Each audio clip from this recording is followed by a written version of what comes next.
Muito bem, voltando. Paramos aqui, né? Estava falando de imagem organizacional, agora do ponto de vista da reputação, certo? Falamos aqui de sustentabilidade social, ambiental, econômica. Importantíssimo esse tópico, tá? Para garantir um gerenciamento de uma imagem organizacional eficaz, né?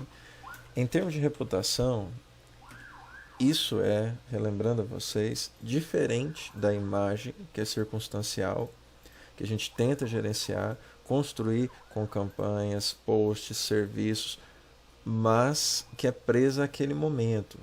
Não é? Ela pode ser positiva naquele instante, aí a gente dá o nome de imagem. A identidade, que é algo anterior, não é? É a definição onde vão estar imbuídos os valores, a marca, que vão orientar a construção das imagens para cada momento, para o dia a dia, sim. E a reputação é aquilo que vai sedimentando ao longo do tempo, na mente das pessoas, na memória, junto à opinião pública. Nesse sentido, a reputação é aquela sobre a qual a gente tem menos controle ou influência direta enquanto assessoria de comunicação, certo? Essa reputação, ela é projetada na opinião pública. É o lugar onde a gente consegue ler, né, qual a reputação da organização ou do assessorado em questão. Sim? Atualmente, essa opinião pública pode ser lida de diversas formas. Né? Pelo que sai na imprensa, pelo que sai nas hashtags do Twitter, pelo que está viralizando no TikTok, pelo que o pessoal está compartilhando no Telegram, no WhatsApp. Sim? Há várias leituras diferentes desses fragmentos que a gente pode juntar como peças de quebra-cabeça e dizer: essa é a imagem, essa é a reputação que a gente tem, né, junto à opinião pública, né, nos últimos, não sei, 10 anos, 50 anos. Justamente por isso, apesar de ser o nível, né, de produção ou de apresentação da imagem do assessorado em que a gente tem menos controle, ainda assim a reputação é flexível. Menos do que a imagem, que é uma coisa que a gente consegue alterar com mais facilidade. Mas ainda assim ela pode e é administrada por um processo de gestão de imagem, disso que a gente está falando aqui, e de gerenciamento de crise, certo? Se ela é positiva, em geral ela tem uma manutenção prolongada. Essa positividade ela é prolongada. Então, mesmo que você tenha episódios recentes que maculam, não é? Que mancham a imagem do assessorado, daquela organização, se ela tiver uma reputação positiva, ela consegue segurar. Não é? E em momentos de crise, isso pode até ser positivo para conseguir passar pelas crises. Não é? Por outro lado, quando é de reversão difícil, não é? Você não consegue, se você tiver uma reputação é, negativa, historicamente, reverter isso a médio ou curto prazo. Né? É um processo contínuo de trabalho gestado, né, cotidianamente, para conseguir surtir efeitos que vão se sedimentar ao longo do tempo. Né? Então você não muda reputações com uma campanha. Né? Não existe isso. Pela própria definição do que a gente está chamando aqui de imagem e reputação. Você consegue alterar imagens, com certeza, né? Com a campanha, com um post, com uma ação. Reputações são coisas que vão sendo sedimentadas ao longo do tempo, certo? Um exemplo interessante é o que aconteceu com a prefeitura de Aparecida de Goiânia, para a gente sair da esfera corporativa aí, durante a gestão da pandemia. Né? Saiu, por exemplo, no Mais Goiás, houve um momento, vocês devem se lembrar disso, de grande desentendimento entre o Gustavo Mendanha, então prefeito de Aparecida, eleito com uma aprovação gigantesca de mais de 90% das urnas, não é? E o Caiado, que estava colocando alguns decretos estaduais sobre como devia ser o escalonamento do comércio, não é? Como o comércio deveria funcionar. Ele tinha colocado nos decretos uma política de fechamento total em determinados períodos de tempo. O prefeito de Aparecida falou: não, a gente fez um estudo chancelado por não sei qual instituto e, na verdade, a gente vai fazer um fechamento por escalonamento. Então, determinadas regiões da cidade vão abrir nesses dias e horários, aí depois elas fecham, essa outra região aqui abre nesse dia e horário, depois ela fecha para dar lugar e assim sucessivamente, né? O que aconteceu foi que houve um grande desentendimento entre essas duas autoridades e isso começou a pautar a opinião pública, né? No momento em que a imagem de Aparecida era vista como negativa, né, quando você tinha um grande aumento no número de casos, por exemplo, de Covid, né, e que alguém podia colocar, foi porque escolheram aquela coisa diferente do que o Caiado tinha sugerido, né? Foi porque o Mendanha está fazendo diferente lá que está subindo os casos. O Mais Goiás, por exemplo, deu manchete, abre aspas. Aparecida lidera ranking de Covid-19 em municípios com mais de 100 mil habitantes em Goiás. A Prefeitura de Aparecida veio nesse post do Mais Goiás e colocou como um comentário que, por consequência, é o mais curtido, mais de 1.300 curtidas, está no topo lá da publicação, onde a Prefeitura diz: também, proporcionalmente, Aparecida é a que mais criou leitos de UTIs. Aparecida está unida e vai vencer o vírus. Essa é uma estratégia inteligente, bem feita do gerenciamento de imagem da prefeitura de Aparecida. De ir atacar, não é? No momento em que você tem a possibilidade de surgir, né, de germinar uma imagem negativa junto à organização, no caso a prefeitura, a assessoria vai lá na fonte e já tenta cortar pela raiz, colocando, sim, é o que mais aumentou, mas também é aquele que mais criou leitos de UTIs, para tentar fazer um equilíbrio aí entre o que é positivo ou negativo para as imagens, né? O Caiado começou a dar muitas entrevistas para a CBN, para a Opção, para os veículos regionais principalmente, dizendo, entre outras coisas, isso daqui, abre aspas, do jornal Opção, Caiado falando. Ao invés de ficarmos com picuinhas, vamos seguir a ciência, fecha aspas, diz Caiado após descumprimento de decreto em Aparecida. Isso que eu estou dizendo para vocês. Ele colocou o decreto para fechar tudo e o Mendanha queria fazer um escalonamento dos comércios por região, por bairros, não é, de Aparecida. Então começou a trazer essa picuinha, esse debate, para a esfera pública. Todo mundo começou a acompanhar para ver o que vai dar nisso. Porque não era só declaração, eu estou certo, eu estou errado. Tinha vidas em jogo, não é?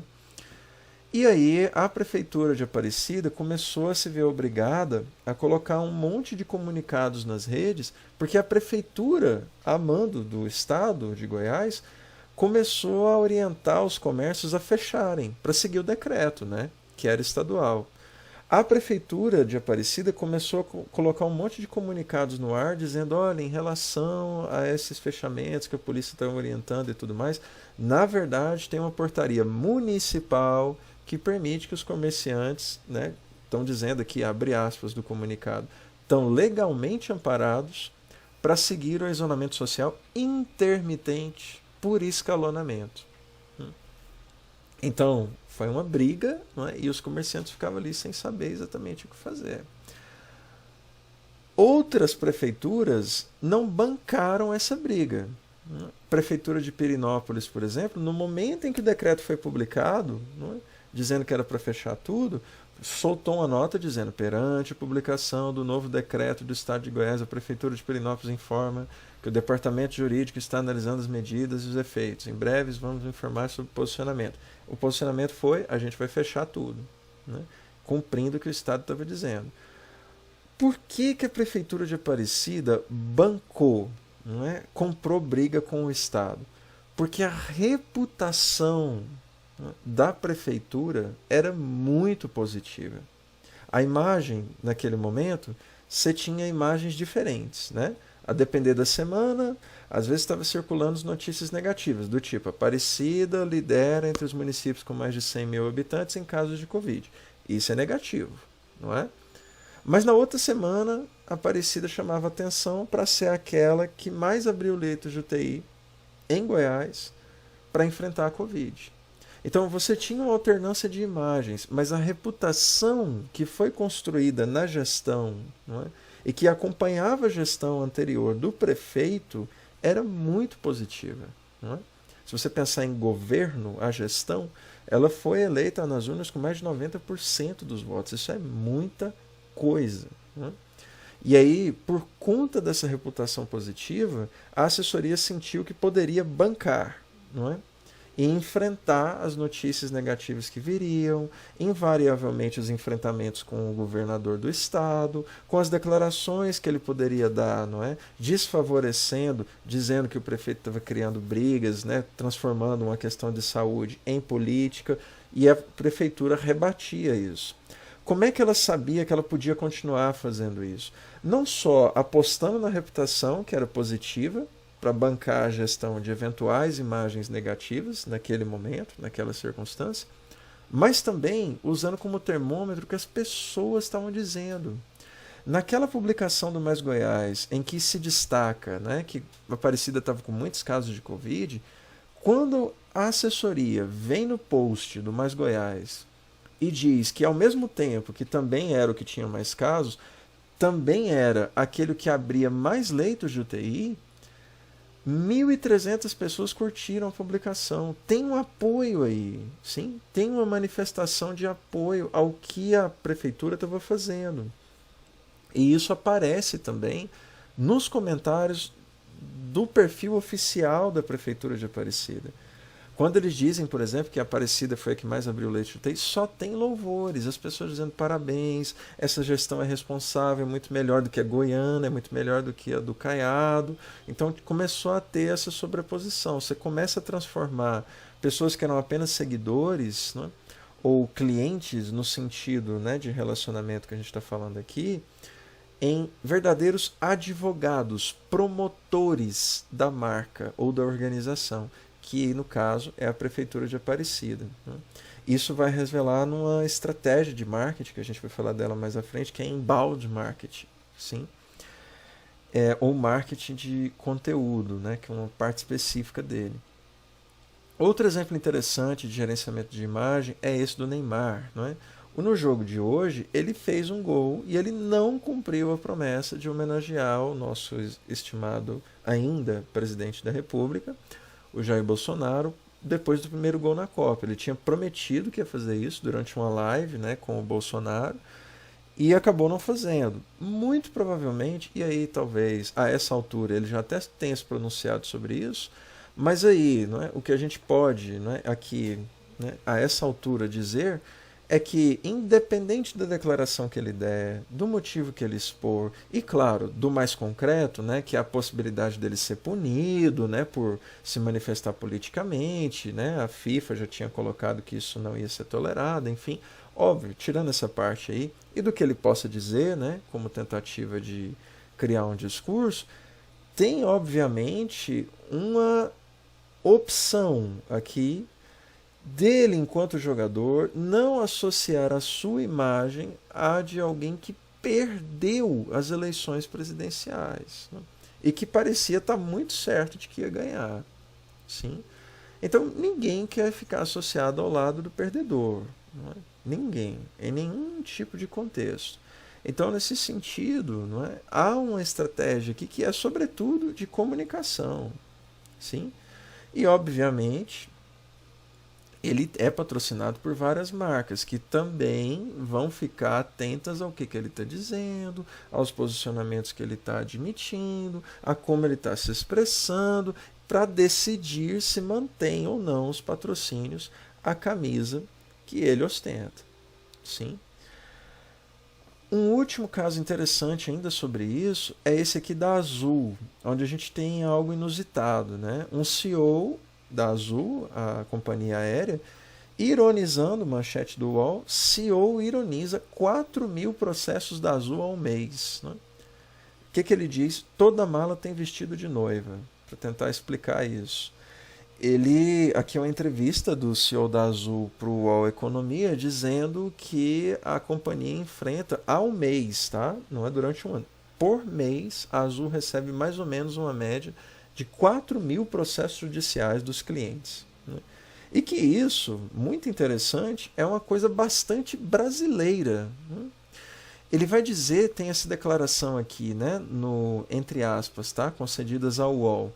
A United, que é a controladora da Azul, tem 3% de seus voos aqui no Brasil. De todos os voos que a United faz no mundo inteiro, apenas 3% deles são aqui no Brasil.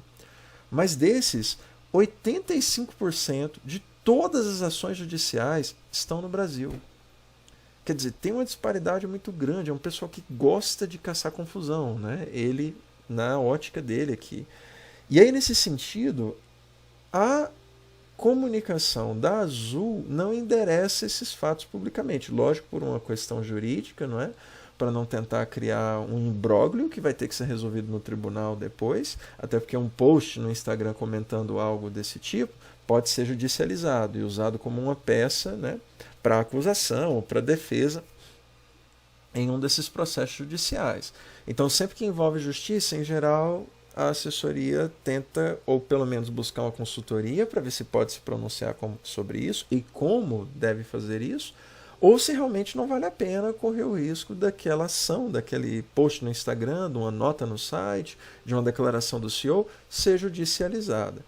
Ele aqui até brinca com o fato, dizendo, não, é como se toda mala que a gente perde em algum voo tivesse um vestido de noiva dentro. Faz uma ironia, porque realmente é algo muito fora da curva, né? E aqui ele também joga com a reputação da empresa. Ele diz que, no começo da entrevista, que a Azul é sempre a companhia aérea mais bem avaliada, em nível de pontualidade, em nível de preços. Em geral, eles batem os das outras companhias, eles trazem relatórios para mostrar isso, né, para não ficar só na boca dele. E aí depois é que ele joga essa parte negativa aqui, né, dos processos que eles enfrentam. Mas que essa boa reputação é o que segura eventuais danos à imagem circunstanciais. Sim? Pensando, e aqui talvez seja a coisa mais importante que eu vou dizer de todo esse bloco, tá? Pensando nas ações de gerenciamento, autores como a Margarida Kunsch vão dividir a comunicação organizacional em 3 tipos, certo? A primeira é o que a gente chama aqui de comunicação administrativa. São essas interações mais dentro da organização, em geral internas, certo? São interações, comunicados que permitem que a organização funcione normalmente. É quando o seu chefe vai pedir para você encaminhar um ofício por e-mail, mandar um e-mail para todo mundo falando que vai estar liberado para o Jogo do Brasil não sei que hora. São essas coisas que vão fazer a empresa girar administrativamente. São ações, portanto, que tem foco na realização de tarefas, avisos, ofícios, comunicados, geralmente internos, né? E que geralmente não vão tentar assim, mobilizar afetos, não é uma ação, não é uma peça publicitária dirigida aos funcionários, não é um evento de confraternização, não é nada nesse sentido. A gente está falando aqui de coisas absolutamente administrativas, mas que ainda são comunicação e que ainda tem que levar em conta o vocabulário que você vai usar, para quem vai ser endereçado e todas as outras questões que a gente já viu no momento, por exemplo, de planejar um release, não é? Comunicação mercadológica é aquela mais direcionada, mais junta ali com os nossos colegas da publicidade, sim? São as campanhas, as peças em múltiplos formatos destinadas à captação de clientes, não é?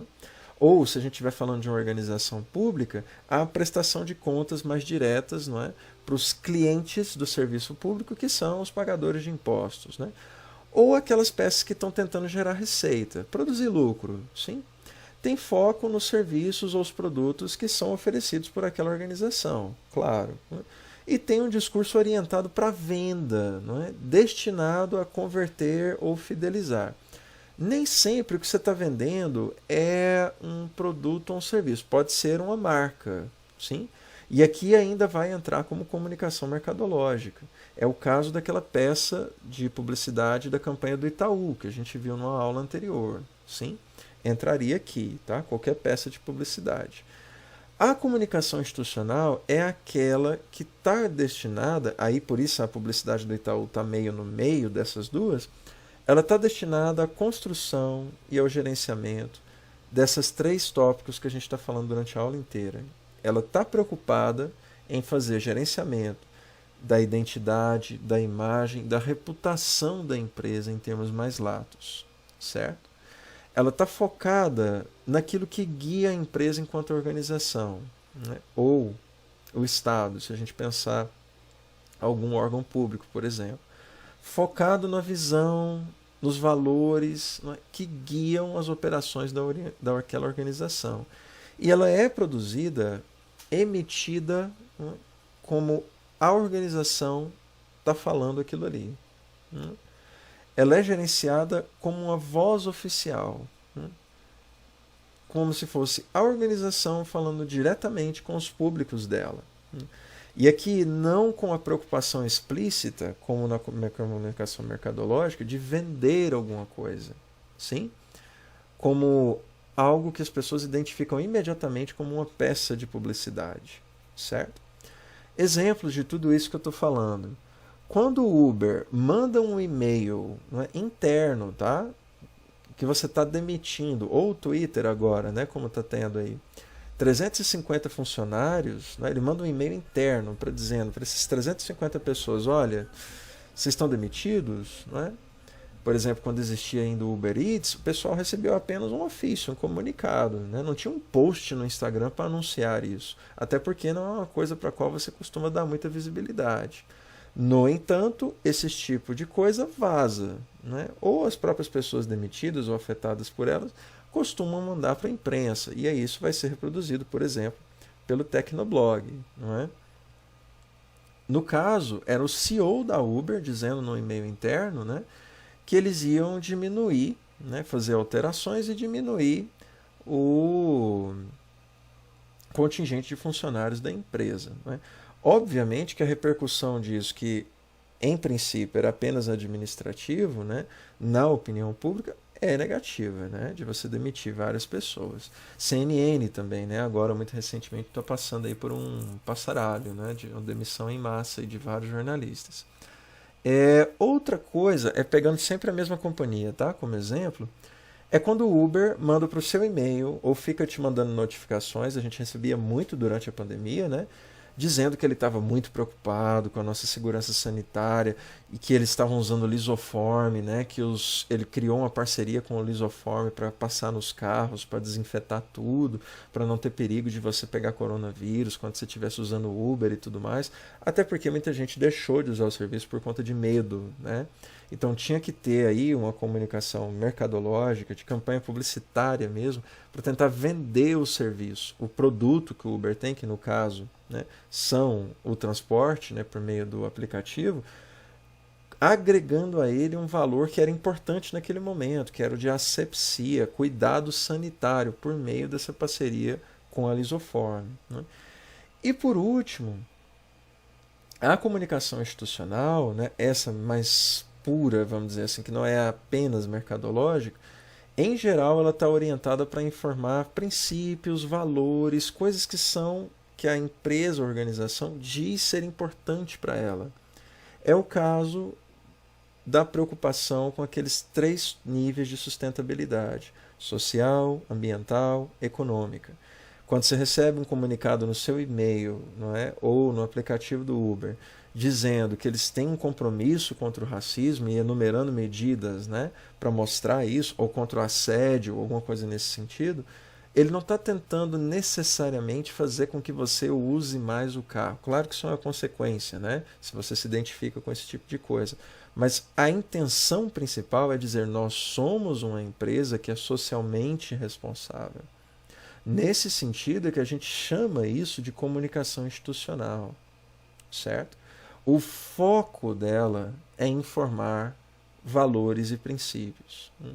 É falar sobre a instituição e não necessariamente vender algo a você. Não é um discurso orientado para o consumo.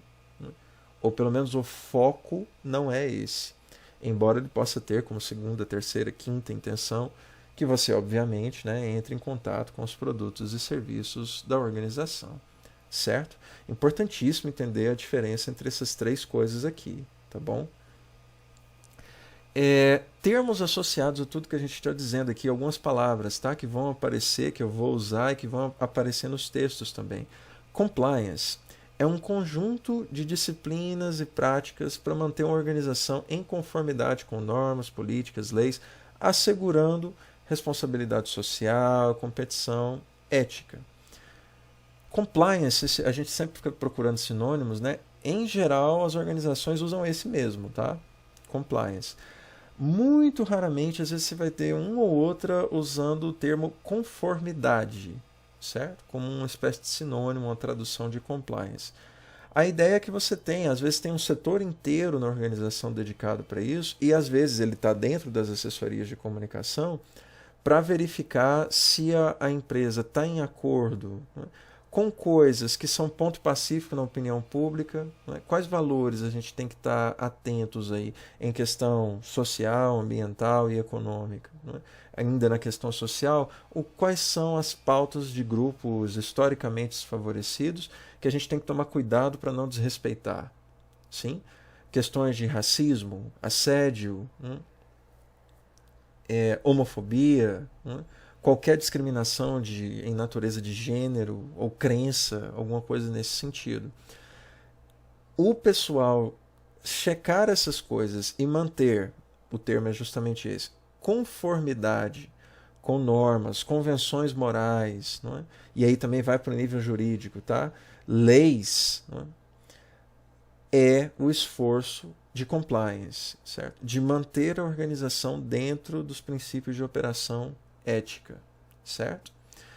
O CRM, a gente falou dele um pouco antes, né?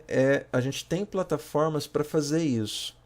CRM seria a sigla para Customer Relationship Management, ou tradução, né, pessoal? Gestão de relacionamento com o consumidor, certo? Frequentemente isso é terceirizado. Às vezes as assessorias de comunicação usam plataformas para fazer isso. E às vezes isso não fica nas assessorias de comunicação. Às vezes fica com os setores que tratam mais diretamente com o cliente. Sim? Mas em geral a gente precisa ter pelo menos acesso a essas coisas. Não é? Mostrei o exemplo do hotel, plataformas, né, onde você vai ter basicamente tudo hoje. Né? Tem um lugar para você reclamar do serviço ou do produto com o qual você entrou em contato, e aí obviamente você precisa, né, estar atento a isso. Reclame Aqui, né, que é uma coisa mais genérica para isso. Ou se a gente pensar em marketplaces, né, Mercado Livre, Amazon, AliExpress, Shopee, todos vão ter em geral um espaço ali de avaliações. E você, quando vai comprar alguma coisa, você olha lá, né, o que as pessoas disseram. Se você for, obviamente, né, minimamente cauteloso. O ROI é Return on Investment, é o retorno sobre investimento, tá? É a avaliação, um balanço sobre o tanto que você colocou de dinheiro, né, ou um outro tipo de recurso, tá? O quanto de investimento, quantas pessoas você contratou para fazer aquilo, ou quanto tempo você dedicou para realizar aquela ação e os resultados que você conseguiu com isso. O ROI é a conta que faz o balanço entre o tanto que você investiu de dinheiro, de pessoal, de tempo, e os resultados que você conseguiu gerar com isso, certo? É o que a gente chama de ROI. Também é uma coisa do vocabulário, tá? Principalmente do marketing digital, certo? Para trabalhar com tudo isso, a gente precisa fazer auditoria de imagem. Esse é um trabalho que é extenso, complexo, onde você vai fazer uma grande avaliação, uma análise, para relatar impressões de opinião pública sobre o assessorado. Então, se você é uma empresa do ramo de alimentos, né, é importante que, para além de você pegar um feedback, né, das pessoas que estão ali no restaurante comendo, né, colhendo alguma coisa do que elas estão dizendo, você precisa ir para o Google Maps, para o Instagram, né, para o TripAdvisor, para saber onde nesses lugares o que as pessoas estão dizendo sobre o que você está falando. Por isso que antes de fazer um plano de comunicação para qualquer assessorado, antes de elaborar qualquer coisa, você faz uma auditoria de imagem. Para isso a gente tem ferramentas, tá? E a gente vai falar de algumas delas, né, mais à frente, tá bom?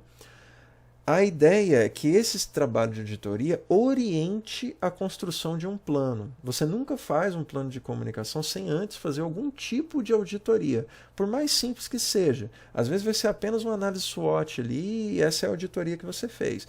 O ideal sempre, claro, né? Idealmente, é que você faça a coisa, o serviço, a leitura, o escaneamento mais completo, mais complexo quanto possível. considerando, claro, né, todos os lugares onde pode ter alguma impressão, alguma avaliação, algum juízo sobre o seu assessorado, certo? Pode debruçar-se sobre um único conjunto de ações para mais precisão. Por exemplo, eu não tenho redes sociais, ou então só tenho Instagram, e quero expandir isso, né? Estou numa empresa aqui da linha de informática, certo? Só tenho um perfil no Instagram que eu atualizo de vez em quando, e agora eu quero ter uma presença forte nas redes, no Facebook, no Twitter, no TikTok, no YouTube, em tudo quanto é lugar. No LinkedIn, fantástico. Eu posso criar um plano de comunicação focado nas redes sociais daquela organização. E aí eu vou fazer uma auditoria profunda, focada em redes sociais. Então isso não é incomum de acontecer, tá? Frequentemente, esse tipo de trabalho está associado a algum tipo de reorganização administrativa.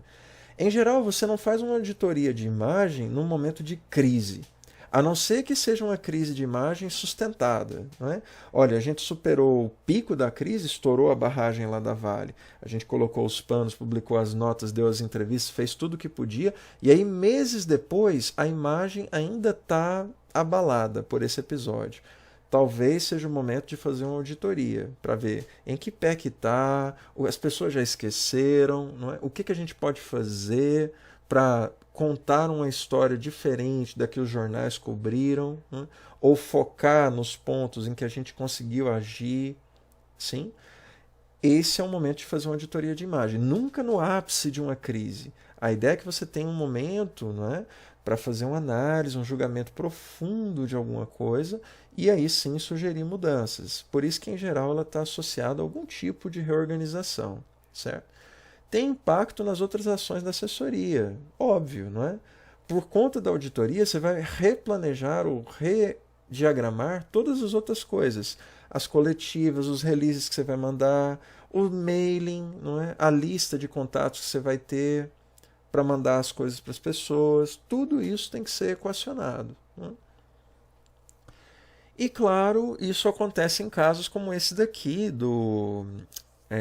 desse jogador, do Gregory, né? No momento ele estava jogando no Bahia, que eu consegui pegar, capturei aqui da agência de comunicação esportiva, Game Plan Rio, né?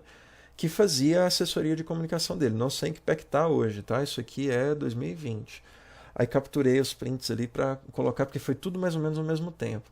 Ele tinha dado uma declaração infeliz sobre alguma coisa relacionada a pobres e ricos, assim, problemas sociais em geral, né? Ele falou alguma coisa que não devia. A organização que estava fazendo a gestão da imagem dele fez uma auditoria e detectou que, para os fãs que acompanhavam a carreira dele e tudo mais, isso era algo importante. E aí começaram a não só fazer esse tipo de publicação, como essa que está em tela, hoje tem jogo, bora e tudo mais, né? E fazer coisas meramente promotoras, não é? Assim, de mercadológicas, não é? De comunicação mercadológica, de promoção, de dizer, olha, ele é legal, ele é um jogador incrível, ele é fantástico e tudo mais. Em geral, né? Peças que usam muito adjetivos, mas também dar publicidade a, por exemplo, as ações sociais que ele fazia. Quando, como o Gregory, jogador do Bahia, se junta ao desabafo social para apoiar pessoas nas periferias de Salvador. E aí você tem, né, um post tentando dar visibilidade para isso. O desabafo social, que é esse projeto, não é, também começou a dar publicidade para as ações que eles faziam e que contavam com o apoio de pessoas como o jogador, o Gregory. Por exemplo, um coletivo, né, esse coletivo, Desabafo Social, lançando o programa Wi-Fi Solidário para ajudar estudantes durante as aulas remotas, quando estava acontecendo a pandemia, né? E eles fazendo um trabalho ali de montar um Wi-Fi, né, que todos os estudantes da região poderiam utilizar. Ter o nome do jogador que tinha a figura fragilizada por conta de questões sociais associada a esse projeto era muito bom, porque você conseguia produzir um equilíbrio em termos de imagem positiva. E aí a imprensa mordeu a isca, ao ponto de você ter na coletiva do Gregory, publicada no canal do YouTube dele, né, perguntas no sentido: você costuma apoiar causas sociais nas suas redes sociais, você chama atenção para isso e tudo mais. Ou seja, a imprensa mordeu a isca e começou a dar publicidade ao apoio que ele dava a essas causas sociais. Sim? Então você tem aqui um caso, né, de sucesso nesse sentido. Uma auditoria que detectou esse problema e tentou agir para associar o jogador a projetos dessa linha. Aqui é uma coisa que às vezes fica de alerta, né? A gente fica muito numa bolha doméstica, não é? De achar que, por exemplo, casos como o da Marielle, né, que foi morta e até hoje ninguém sabe quem mandou matar, são um problema doméstico, é uma coisa do Brasil e tudo mais. Manchete da UOL, tá?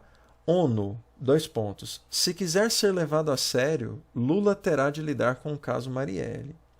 Aqui a gente tem um relator da ONU, né, dizendo, abre aspas, se o novo governo quer ser levado a sério, ele terá de lidar com esse caso, fecha aspas. Depois uma nova declaração dele. Isso deve ser uma prioridade, inclusive para a imagem do Brasil no exterior, destacou o relator. Abre aspas, ele vai explicar por quê. Quando vejo mulheres brasileiras, elas me dizem que nem podem participar do debate político e dão o exemplo da Marielle. Quer dizer, se a assessoria do presidente eleito estiver realmente atenta, não é, aos desdobramentos de casos como esse, que parecem domésticos, ela vai detectar que esse não é apenas um assunto doméstico, brasileiro, nacional, mas que ele tem repercussão, né, internacional, ao ponto de você ter representantes da Organização das Nações Unidas cobrando alguma solução para um caso que parece uma coisa, né, do estado do Rio de Janeiro, quando na verdade ele ganhou uma repercussão muito maior do que isso. Algumas ferramentas de auditoria que a gente vai trabalhar com elas ao longo das próximas aulas, tá? Para geral, a gente tem várias métricas, matrizes de análise, metodologias para fazer esse tipo de avaliação. Tá? A gente vai falar de 3 durante essa disciplina. Análise SWOT, o modelo MEG e a matriz Gucci. Há várias outras, tá? Matriz MFF, a gente empresta a maioria delas da administração. E a gente vai entrar nos detalhes delas de outras aulas mais à frente. Para a imprensa, a gente já falou do clipping, não é? É uma ferramenta de auditoria de imagem, porque você consegue ver, né, montando o que a imprensa está dizendo, que é montar a lista, o clipping, você consegue depois fazer uma análise disso, que é o relatório de mídia, para ver como é que a imagem da organização está sendo posta nos jornais. Em termos do digital, a gente tem várias ferramentas para fazer esse tipo de trabalho. E elas vão ficar atentas, cada uma delas, para um tipo de coisa. Algumas para fazer monitoramento de menções, é o que a gente chamava alguns anos atrás, já ficou velho esse termo, análise de sentimento, sim, nas redes sociais. Avaliação de métricas, diagnóstico da concorrência, testes AB, há uma variedade de questões, de linhas de auditoria de imagem que você pode utilizar nos meios digitais e a gente vai falar de algumas delas. Óbvio, não temos tempo para tratar de tudo, até porque essa não é uma disciplina de marketing digital, mas a gente vai falar do que der no nosso tempo, tá? Então, alguns erros comuns de auditoria de imagem. Coletar impressões sem direcionamento. Vou pegar tudo, imprensa, Google, tudo que sai, vou botar tudo na mesma lista. O importante é que você faça uma segmentação. Rastrear o discurso do assessorado apenas junto aos públicos-alvo. Sempre escapa, sempre tem alguma coisa que sai da bolha que você está acostumado a monitorar as coisas sobre aquela organização. E desconsiderar ações, repercussão e dados de concorrentes ou parceiros. Exemplo disso, ainda ficando no Uber, tá? Matéria no canal Tech, um jornal focado em tecnologia, falando: Uber agora pode exigir selfie com máscara dos passageiros no Brasil. Você tem menções, não é, à parceria, né, com o Lisoform, e lá embaixo está identificado assim, fonte Uber.